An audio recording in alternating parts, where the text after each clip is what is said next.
Hello प्यारे बच्चों, बहुत स्वागत है आप सब लोगों का। तो आपके साथ एक नया वीडियो लेके आया हूं मैं। वीडियो लेसन हमारा आज चलेगा लीनियर इक्वेशंस इन 2 वेरिएबल्स पे, और इसका इंट्रोडक्टरी पार्ट आज हम डिस्कस करने वाले हैं फॉर क्लास 9th। ठीक है, तो बहुत ध्यान से देखना बच्चों, इसी पे बेस्ड आगे क्वेश्चंस हम करेंगे। तो स्टार्ट करते हैं। Thanks all. हेलो प्यारे बच्चों, बहुत स्वागत है आपका आपके चैनल स्टडी एंड आस्क पर। और यहाँ पर नंबर्स जैसा कि मैंने आपको बताया है मैं देता चल रहा हूँ सभी लोगों को। अगर कोई डाउट आएगा तो आप पूछोगे। प्लीज़ लाइक, शेयर और सब्सक्राइब ज़रूर कर देना बच्चों। यही हमारा लिए आपकी तरफ से मोटिवेशन का काम करता है, और नए नए वीडियोस आपके लिए लाने का बड़ा मन करता रहता है इस वजह से। तो शुरू करते हैं हम अपना वीडियो। इस वीडियो में हमारा जो टॉपिक रहने वाला है that is linear equations in 2 variables. ये टॉपिक पे हम डिस्कशन करने वाले हैं। तो ये बात ध्यान रखो कि यहाँ पर टर्म आ रहे हैं वेरिएबल, इक्वेशन, लीनियर, ये सारे टर्म्स आपको थोड़े क्लियर करने पड़ेंगे। इसलिए अभी मैं आपको से डिस्कस करने वाला हूँ इसका एक इंट्रोडक्शन। तो ये एक इंट्रोडक्टरी वीडियो भी आप कह सकते हो regarding the linear equations in 2 variables. तो देखो, यहाँ पर मैं हर एक टॉपिक को, हर एक टर्म को आपसे डिस्कस करता जाऊँगा। तो सबसे पहले वेरिएबल जो टर्म आ रहा है इसको मैं डिस्कस कर लूँ पहले आपसे। वेरिएबल किसे कहते हैं? वेरिएबल जो है ये टर्म हमेशा याद रखना, वेरी से बना हुआ है। तो वी कैन से विच varies, that is not fixed। तो जो भी चीज़ वेरी करती है, जो भी टर्म वेरी करेगा, यानी कि जो फिक्स नहीं रहेगा, उसे हम कहते हैं कि वो वेरिएबल को बनाएगा। इसका अगर मैं आपसे एग्जांपल दूं तो आप इसे एक्स से, वाई से, जेड से, पी से, क्यू से, आर से या किसी भी और अल्फ़ाबेट से आप इसको ज़्यादातर इंडिकेट कर सकते हो, बता सकते हो। ठीक है, तो दूसरा पॉइंट है कांस्टेंट। एक टर्म और डिस्कस कर लूँ मैं आप लोगों से, कांस्टेंट किसे कहते हैं। तो जनरली ये टर्म्स मैं इसलिए डिस्कस कर रहा हूँ बेटा क्योंकि कई बार आपको ये चीज़ें पता नहीं होती, फिर आगे अचानक में ये कह दिया था भी ये वेरिएबल है, ये कांस्टेंट है, तो वहाँ आप थोड़ा कंफ्यूज होते हैं। इसलिए इंट्रोडक्टरी पार्ट जो है, इसका इंट्रोडक्शन डिस्कस कर रहा हूँ मैं। ये बहुत इंपॉर्टेंट है, ध्यान से समझ लेना। तो आगे के सम्स समझने में बहुत ईजीली आपको ईजी महसूस करोगे आप। तो कांस्टेंट का मतलब है विच doesn't very, that is fixed. कोई भी ऐसी क्वांटिटी जो कि वेरी ना करे, जो कि फिक्स्ड हो, या ऐसा कोई टर्म। तो इसको जनरली आप 1, 2, 3 कोई भी न्यूमेरिक आप ले सकते हो जिससे कि आप इसे इंडिकेट कर दोगे। ठीक है, तो अगर हम इन दोनों की बात समझ गए हैं, वेरिएबल क्या है, कांस्टेंट क्या है, तो यहाँ से हमें एक बड़ा इम्पॉर्टेंट टर्म समझ में आएगा, अलजेब्रिक एक्सप्रेशन। इसको हम कहते हैं अलजेब्रिक एक्सप्रेशन। अलजेब्रिक एक्सप्रेशन को जब हम समझना चाहते हैं बेटा, तो हमारे लिए एक बात समझनी ज़रूरी है कि अलजेब्रिक एक्सप्रेशन में अल्टीमेटली बात क्या है। तो जैसे कि अगर हम सपोज़ करो, मैं आपको एक एग्जांपल से समझाता हूँ इसको। मैंने एक स्क्वायर ले लिया, इसके साथ में मैंने एक और स्क्वायर ले लिया। मान लो मैं इसको बोल देता हूँ कि इसकी यूनिट है 2, तो ये साइड इसकी, और ये मैंने 3 की ले ली। ठीक है, तो अगर मुझे इसका आपसे एरिया निकलवाना है, तो एरिया क्या हो जाएगा इसका, साइड इनटू साइड, यानी कि साइड का स्क्वायर, आप जानते ही हो। तो अगर मैं साइड जो टर्म है इसको मैंने कहा कि ये साइड 2 है तो 2 का स्क्वायर यानी कि 4 हो गया। अगर मैंने कहा ये 3 है तो 3 का स्क्वायर यानी कि 9 हो गया। स्क्वायर यूनिट्स, इसको हम लिखने में स्क्वायर यूनिट भी टर्म यहाँ पर यूज़ कर दें तो अच्छा रहेगा, क्योंकि यूनिट कुछ भी हो सकती है, centimetre, metre, whatever it is, but square के साथ में लिख रहे हैं। ठीक है, तो ये अभी हमने बात करी अलजेब्रिक एक्सप्रेशन के बारे में। तो यहाँ से एक एक्सप्रेशन हमारे समझ में आया, अगर हम इसको साइड को, अगर मैं साइड की वैल्यू a ले लूँ तो एक्सप्रेशन क्या बन के आ गया मेरे पास में, area is equal to what, a का स्क्वायर। तो ये एक एक्सप्रेशन बन के आ गया। तो ये कहलाता है अलजेब्रिक एक्सप्रेशन, है ना। क्लियर हुआ होगा आपको अलजेब्रिक एक्सप्रेशन किसे कहते हैं। अब अगर मैं बात करूं तो इसी से ड्राइव होती है एक चौथा पॉइंट हमारे पास में, that is called equation. Equation किसे कहेंगे हम, तो ये बात आपको समझ में आ रहा है। इक्वे से बना है, इक्वे मीन्स इक्वल। इक्वे इसमें एक रूट वर्ड है। रूट वर्ड का मतलब जो बेसिक फॉर्म होती है, इंग्लिश में इसको हम कहते हैं रूट वर्ड। तो इक्वे यानी इक्वल। तो इक्वल, जो भी इक्वल का साइन लग जाए, इससे आपको एक बात समझ में आ रही है, इक्वल साइन होने का। तो कोई भी मैथमेटिकल एक्सप्रेशन जिसमें इक्वल साइन हो रहा हो यूज़, उसे हम इक्वेशन कह देते हैं। ठीक है, तो इक्वल साइन तो आपको पता है कौन सा है, तो यानी कि LHS is equal to RHS वाली बात। तो मैथमेटिकल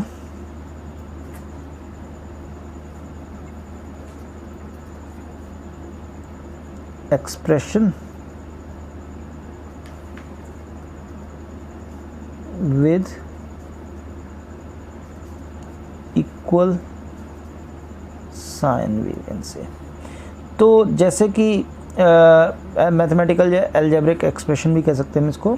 तो अगर मैंने पीछे यूज़ किया था, जैसे मैंने आपसे ए स्क्वायर की बात करी थी, ठीक है, तो अगर कहीं पर मैं टर्म यूज़ कर देता हूँ आपके साथ में, ए स्क्वायर इज़ इक्वल टू, मान लीजिए मैंने कहा 2 यहाँ पे, तो अब देखो ध्यान से, ए स्क्वायर इज इक्वल टू 2 आ गया।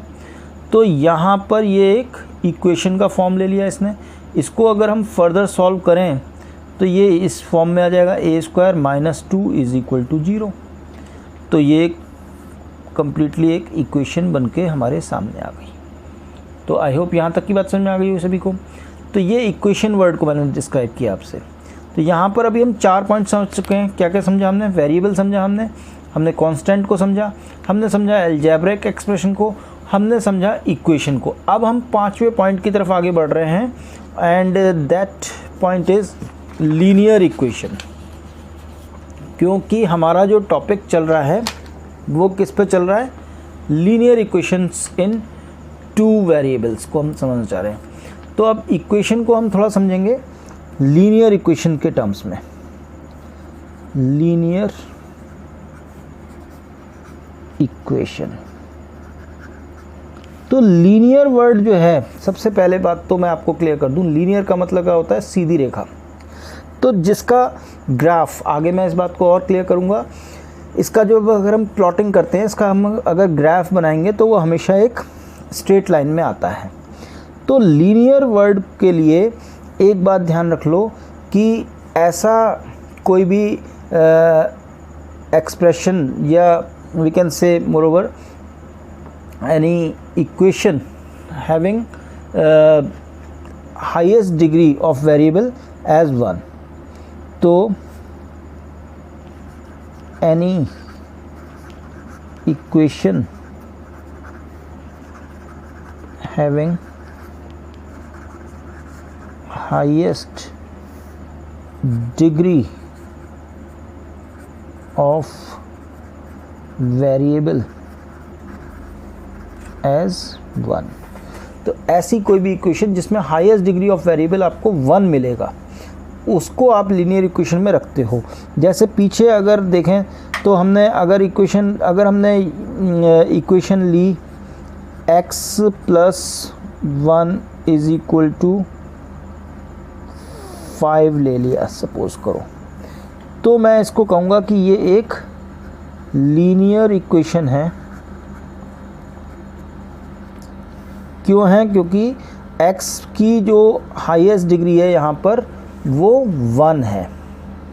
अगर मैं x की डिग्री की बात करूँ आपसे तो x की पावर कितनी है? 1 है। एक्सपोनेंट कितना है? 1 है। तो ये x कह रहे हैं हम इसको, यानी कि ये इसी वजह से लीनियर इक्वेशन में काउंट होगी। बट अगर मैं इसको कर दूं x square plus 2 is equal to 6, 2 और 6 से कोई मतलब नहीं है, मेन मतलब है एक्स स्क्वायर होने का, तो ये क्या हो जाएगा? नॉन लीनियर इक्वेशन हो जाएगी। ये भी ध्यान रखना, ठीक है। नॉन लीनियर क्यों हो जाएगी? क्योंकि इसकी जो, अगर हम देखो बात कर लेते हैं थोड़ा सा इसकी ग्राफ की, तो अगर हम लीनियर की बात कर रहे हैं तो इसका जब भी हम ग्राफ बनाएंगे तो आगे हायर क्लासेस में आप इसे और पढ़ोगे डिटेल में, ये हमेशा एक स्लोप में आएगा, यानी कि हमेशा एक स्लोप बनेगा या स्ट्रेट लाइन, ठीक है, स्ट्रेट लाइन में ही जाएगा। ये कभी भी किस में नहीं जाएगा? आपका कर्व में नहीं जाएगा। तो यानी कि ये हमेशा किसका मैंने ग्राफ बनाया आपके आगे? लीनियर इक्वेशन का, ग्राफिकल फॉर्म में इसको मैंने शो किया। बट अगर मैं नॉन लीनियर की बात करूं आपसे, तो नॉन लीनियर का अगर मैं कार्टेशियन प्लेन पर आपको शो करूं, इसको एक्स एक्सिस मान लो, इसको वाई एक्सिस मान लो, ठीक है, ये एक्स है और ये वाई है, कार्टेशियन प्लेन पे लगाओगे तो ये एक पैराबोला भी आ सकता है, इसको हम यूं भी ले सकते हैं, यानी कि ये नॉन लीनियर इक्वेशन के ग्राफ्स होंगे। इसको इसीलिए हम कहते हैं नॉन लीनियर इक्वेशन, ठीक है।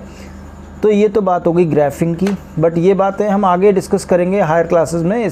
यहाँ पर 9th के लिए मैंने अगर ये वीडियो लॉन्च कर रहा हूँ तो इंट्रोडक्टरी पार्ट है, तो उसके लिए हमें इतने जाने की डीप में ज़रूरत नहीं है। बट इसका अगर हम इक्वेशन को एक्सप्रेस करना चाहते हैं, लीनियर इक्वेशन को, तो हम इसको इस तरह से एक्सप्रेस करते हैं, ax plus b y is equal to 0। ये लीनियर इक्वेशन को हमने एक्सप्रेस किया, यानी कि जब भी हम इसे 2 वेरिएबल्स में बताना चाहेंगे तो ये इस तरीके से लिखी जाएगी, ठीक है। अब यहाँ पर बात कर लेते हैं a क्या है, x क्या है, y क्या है, c क्या है, b क्या है इसकी। तो x और y तो वेरिएबल्स हैं, x, y ये क्या है? वेरिएबल्स हैं। वेरिएबल क्या होते हैं? जिनकी वैल्यू कुछ भी हो सकती है, चेंज हो सकती है, ठीक है, ये बात आपको ऑलरेडी समझ में आ चुकी है। और अगर मैं बात करूं a और b क्या है, ठीक है, these are the real numbers, इसमें c भी ले सकते हैं, a b c तीनों रियल नंबर्स होंगे। बट यहाँ एक बात ध्यान रखनी है, ये इक्वेशन तभी एग्जिस्ट करेगी जबकि a is not equal to 0 and b is not equal to 0। ये दोनों बातें याद रखना। क्यों? क्योंकि अगर आपने a को 0 कर दिया तो ये टर्म ही ख़त्म हो गया x वाला, तो केवल टर्म क्या रह जाएगा? y वाला रह जाएगा, तो ये 1 वेरिएबल में चली जाएगी। लीनियर इक्वेशन तो रहेगी बट 1 वेरिएबल में रहेगी। लीनियर क्यों रहेगी? क्योंकि y की हाईएस्ट डिग्री तो 1 ही है, बट ये 1 वेरिएबल माना जाएगा। या फिर आपने y को अगर b को अगर 0 कर दिया तो y वाला टर्म ख़त्म हो जाता है, तो ये लीनियर इक्वेशन इन 1 वेरिएबल का रहेगी, केवल x वाला रहेगा। तो ये थी लीनियर इक्वेशन इन 2 वेरिएबल। जो बात हमारी हो रही है लीनियर इक्वेशन इन 2 वेरिएबल पे हो रही है।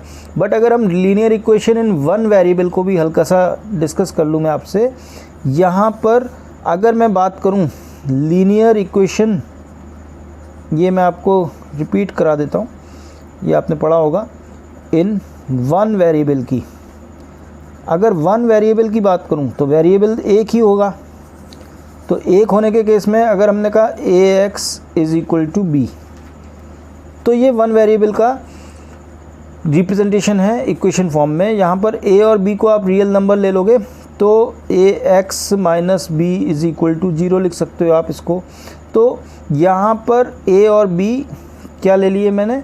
a, b is equal to real numbers, कोई भी रियल नंबर्स हो सकते हैं ये, और a जो है इट शुड नॉट बी 0, क्योंकि अगर a 0 हो गया तो फिर तो x ही ख़त्म हो जाएगा, तो फिर तो टर्म ही ख़त्म हो जाएगा, यानी कि इक्वेशन भी नहीं फॉर्म हो पाएगी हमारी ठीक तरीके से। तो इसलिए हम इसमें a को 0 नहीं लेंगे। तो आई होप ये पॉइंट्स आपको समझ में आ गए होंगे। मेनली मेरा फोकस 2 वेरिएबल्स को लेकर के था इस पूरे में, तो यहाँ पर हमने यही पॉइंट्स डिस्कस करे। और अगर आपको बढ़िया लगा हो तो ज़रूर चैनल को लाइक, शेयर और सब्सक्राइब कर देना। चैनल का नाम एक बार फिर से लिख दे रहा हूँ आप लोगों की नॉलेज में, स्टडी एंड आस्क, ठीक है। इसको याद रख लो, इसको शेयर, लाइक और सब्सक्राइब जरूर कर देना बच्चों। Thanks a lot all of you, take care, wish you all a very good luck and stay tuned.